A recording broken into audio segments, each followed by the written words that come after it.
Olá pessoal, bem-vindos a mais um exercício de ondulatória. O enunciado diz o seguinte: considere duas fontes pontuais F1 e F2, produzindo perturbações de mesma frequência e amplitude na superfície de um líquido homogêneo e ideal. A configuração de interferência gerada por essas duas fontes é apresentada na figura ao lado. Sabe-se que a linha de interferência C, que é essa linha aqui, C, que passa pela metade da distância de 2 metros que separa as duas fontes, é uma linha nodal. Então, essa linha C separa a metade da distância entre as duas fontes, que é de 2 metros a distância. O ponto P, que é esse ponto aqui, encontra-se a uma distância D1, essa distância aqui, D1, da fonte F1, essa é a distância. E uma distância D2 da fonte F2, essa aqui, a distância D2 da fonte F2. E localiza-se na primeira linha nodal após a linha central. Então, essa linha central é uma linha nodal e o ponto P também está numa linha nodal. Considere que a onda estacionária que se forma entre as fontes, entre a fonte F1 e F2, nessa linha aqui, vai se formar uma onda estacionária. Possua 5 nós e que 2 destes nós estejam posicionados sobre as fontes. Então, temos um nó aqui e outro nó aqui, e o total de nós dessa onda estacionária é de 5 nós. Então, só relembrando, alguns pontos aqui interessantes para nós. Essa linha de interferência C, que passa pela metade da distância. Então, essa linha de interferência C, ele diz que é uma linha nodal. Então, eu vou ter um nó aqui na linha C. Então, eu já vou posicionar aqui em cima da linha C um dos nós que ele falou que essa linha é uma linha nodal. Então, esse aqui é um nó. O ponto P encontra-se a uma distância D1 da fonte F1, que é essa daqui, e uma distância D2 da fonte F2. Mas o que interessa é que ele fala que o ponto P localiza-se na primeira linha nodal. Portanto, o ponto P, esse ponto P, também está numa linha nodal.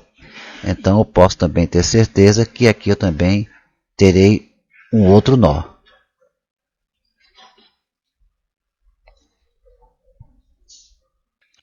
Então é isso, o ponto P, ele encontra-se na primeira linha nodal, então está aqui o nó que corresponde a ele.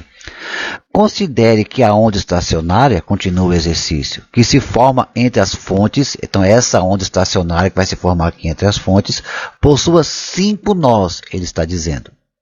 Então, essa onda estacionária que se forma aqui possui 5 nós. E atenção, continuando ele fala: 2 destes nós estão posicionados sobre as próprias fontes. Portanto, eu posso também já garantir que aqui em cima de F1 também é um nó, porque ele diz que 2 destes nós estão posicionados sobre as fontes. Então, aqui é um nó sobre a própria fonte. E aqui em F2 eu vou ter um outro nó. Ele também fala que o total de nós são 5 nós. Se nós sabemos que entre um nó, que é o mínimo, e entre um ventre, que é o máximo, então nós temos faltando aqui mais um nó, porque ele diz que são 5 no total. Eu tenho 3, então eu tenho um nó, um ventre, eu tenho um nó, um ventre, outro nó, outro ventre, que é o máximo, outro nó, outro máximo. Falta então somente esse nó aqui para ser assinalado, que seria o quinto nó. Vamos trazer aqui uma animação para ajudar a visualizar melhor essa situação. Você está vendo aí duas fontes, uma fonte aqui e outra fonte aqui, gerando ondas e regiões de interferência construtiva e interferência destrutivas. Vamos aproximar ou diminuir ou aumentar a nossa visão para enxergar melhor essa onda estacionária que vai se formando aqui entre a fonte 1 e a fonte 2. Aqui você já vê melhor a formação aqui da fonte estacionária.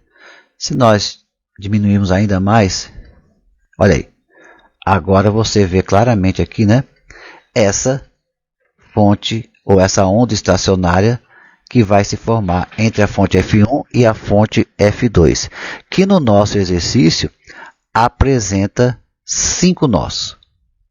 Vamos voltar então lá ao desenho do exercício. E já que nós já temos os 5 nós, vamos então desenhar essa onda estacionária. Aqui então está a nossa onda estacionária, onde eu tenho um nó, um ventre, um nó, outro ventre, um nó, outro ventre, um total de 5 nós e 1, 2, 3, 4 ventres, que são os máximos.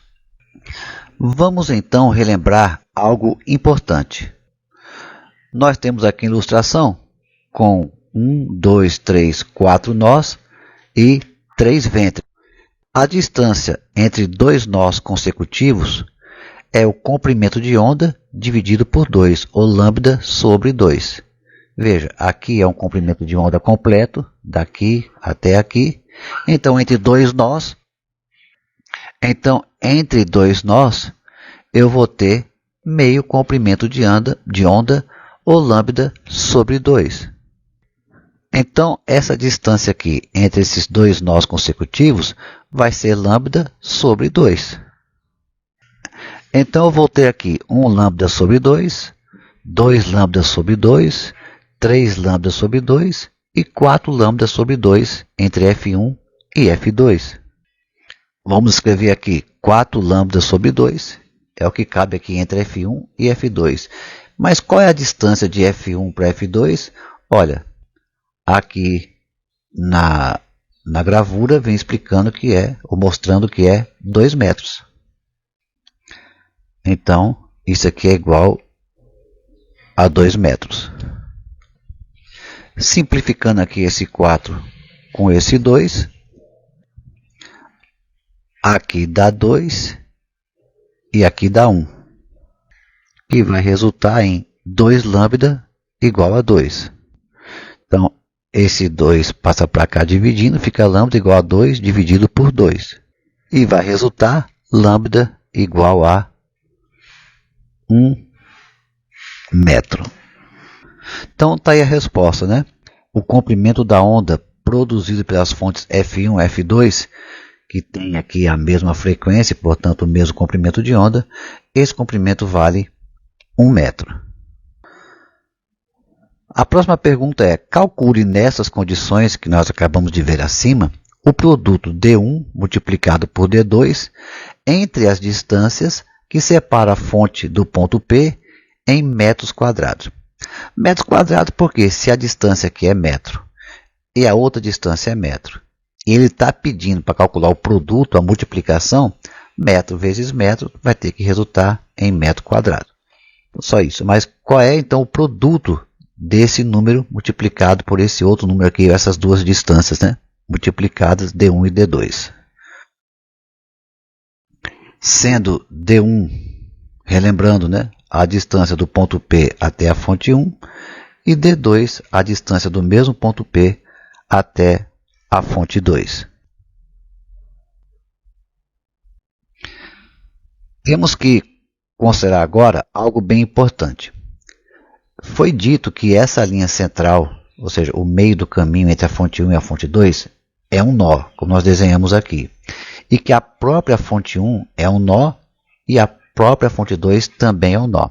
Então, a combinação dessas condições não deixam dúvida que para isso acontecer, a fonte F1 tem que estar em oposição de fase da fonte F2. Isso é muito importante, né? Então, o fato da linha central ser um nó, a fonte F2 ela mesma ser um nó, e a fonte F1 também ser um nó, quer dizer que essas duas fontes estão em oposição de fase.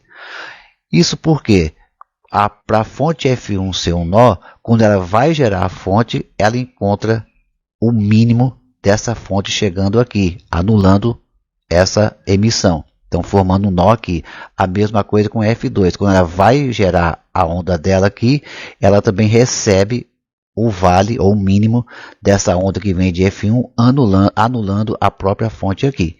Então, essa condição, repetindo, do ponto central ser um nó, e a fonte F2 e a fonte F1 também serem nó, obriga que a fonte F1 e a fonte F2 estejam em oposição de fase.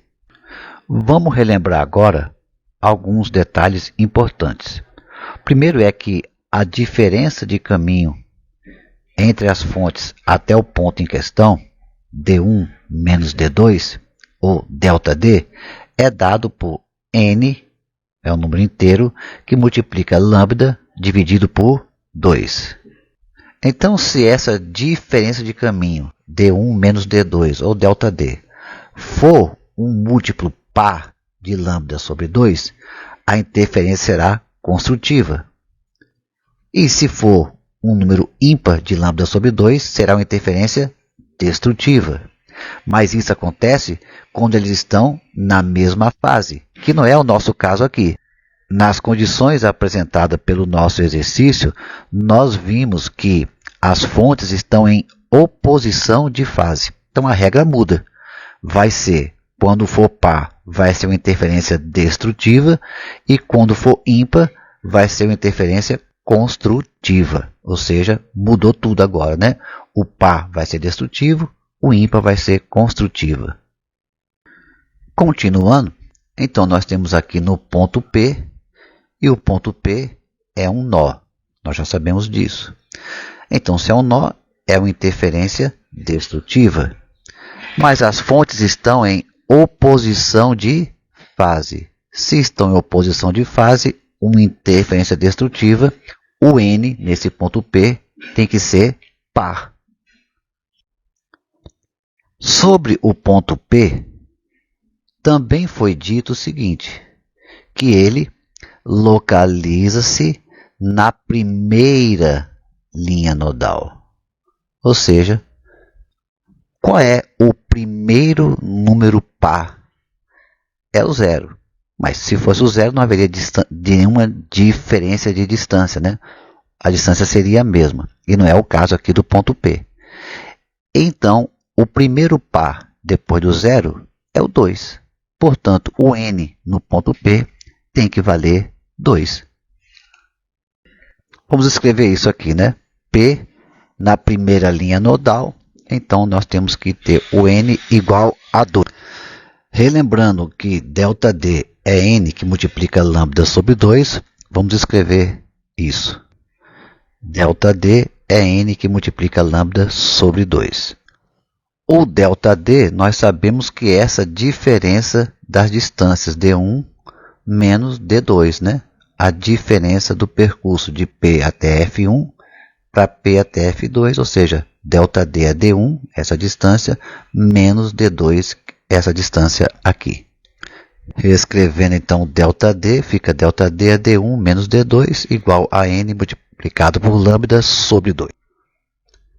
Só que nós já conhecemos o valor de N, que é 2, e já descobrimos anteriormente que o comprimento de onda é igual a 1 metro. Então vamos só substituir aqui o N por 2, N2, multiplicado, e o lambda igual a 1 metro.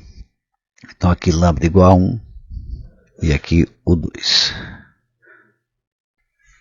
Simplificando aqui, então, esse 2 com esse 2, eu vou obter que D1 menos D2 é igual a 1. Mas o que eu quero é D1 multiplicado por D2. Mas pelo menos já tenho a primeira equação. Vamos lembrar que foi dito no exercício que a configuração de interferência gerada por essas duas fontes é apresentada na figura ao lado. Sendo assim, vamos prestar atenção à figura fornecida. Note aqui que na figura apresentada, o segmento D1 e o segmento D2 formam entre si um ângulo reto desenhado aqui, um ângulo de 90 graus. Isso vai nos ajudar bastante. Então, visto que esse ângulo é um ângulo de 90 graus, o triângulo formado por P, F1 e F2 é um triângulo retângulo. E essa parte aqui, que é a distância de F1 e F2, é justamente o tamanho da minha hipotenusa. Isso mesmo, vamos aplicar o teorema de Pitágoras.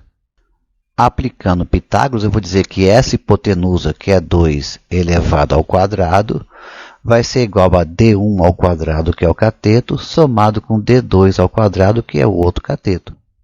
Vamos escrever isso. A hipotenusa 2 ao quadrado é igual ao cateto D1 ao quadrado, mais o outro cateto D2 ao quadrado. Nesse ponto agora, nós temos duas equações. D1 menos D2 igual a 1 e D1 ao quadrado mais D2 ao quadrado igual a 4. Eu posso simplesmente fazer por substituição, isolar uma dessas variáveis D1 e D2 e substituir na outra equação. Acho D1, acho D2, depois eu multiplico D1 por D2. Mas eu vou fazer de uma outra maneira que eu acho mais prática. Mas, de qualquer maneira, você pode fazer isso aí tranquilamente por substituição, esse sisteminha de duas equações. Vai dar, logicamente, o mesmo resultado. Eu vou optar por fazer assim.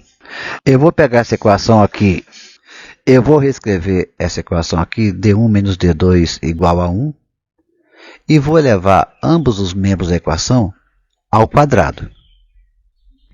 Pronto, elevei ambos os membros ao quadrado.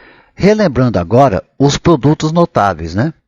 Se eu tiver a menos b ao quadrado, isso vai resultar no quadrado do primeiro menos 2 vezes o primeiro multiplicado pelo segundo, mais o quadrado do segundo.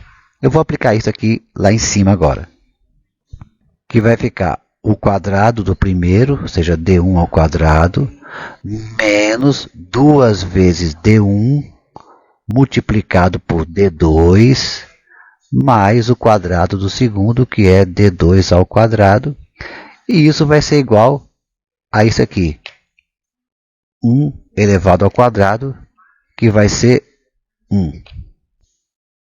Ao realizar esse desenvolvimento, note que apareceu aqui o que eu estou procurando, D1 multiplicado por D2, o produto D1 vezes D2.